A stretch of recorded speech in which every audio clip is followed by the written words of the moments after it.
来是前立委黄国昌开直播来指控着行政院副院长郑文灿，甲八八会馆的负责人郭铁敏、林炳文等人有真密切的、未当分割的政商合作的关系。伊阁质疑着郑文灿配合着郭铁敏，伫桃园济运大量来买土地、炒地皮。郑文灿是咧痛骂这个黄国昌看图讲故事，无经过查证就来抹黑，已经超过言论自由的界线，是真实的恶意，已经威胁着律师甲告了。你们不是最喜欢批国民党，跟黑道关系牵扯不清，那你们自己呢？你跟林炳文交情不是很好，你来告我啊！你来告我嘛！开直播指控郑文灿参八八会馆的负责人郭铁敏、林炳文关系大吧，更加质疑郑文灿配合引起质问炒地皮，佮呛讲，若讲唔对，就甲我告，一声黄国昌真正要放过啊！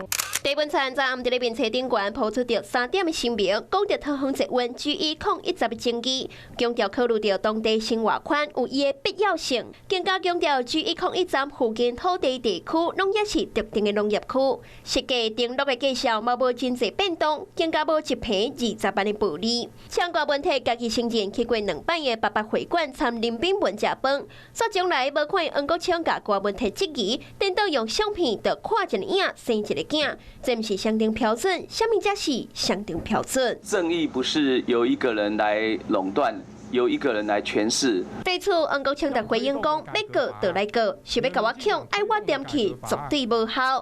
唔那前立委参中央的官员去冤家，做大水的南投仁爱乡是因为治水的经费引发着质疑。副馆长王瑞德讲，这治水的经费定定无过。前农业部部长陈吉仲就表示，2016年到2023年，中央投入南投防灾的经费要挖38亿，是全台湾的冠军。王瑞德赶紧安大讲，家己唔是这个意思。讲话的重点是希望人家不要拿高雄的水利署的这个治水的水环境改善来跟仁爱乡这2个类型是不一样的哦，完全没有在说现在的水保署如何？一透早参加活动的内政部长林九昌，面对着地方的话声，是赶紧离开，无做回应。这场大雨，和中央甲地方是完袂煞。水退了后，两边也搁来继续呛声，嘛拍开另外一个战场。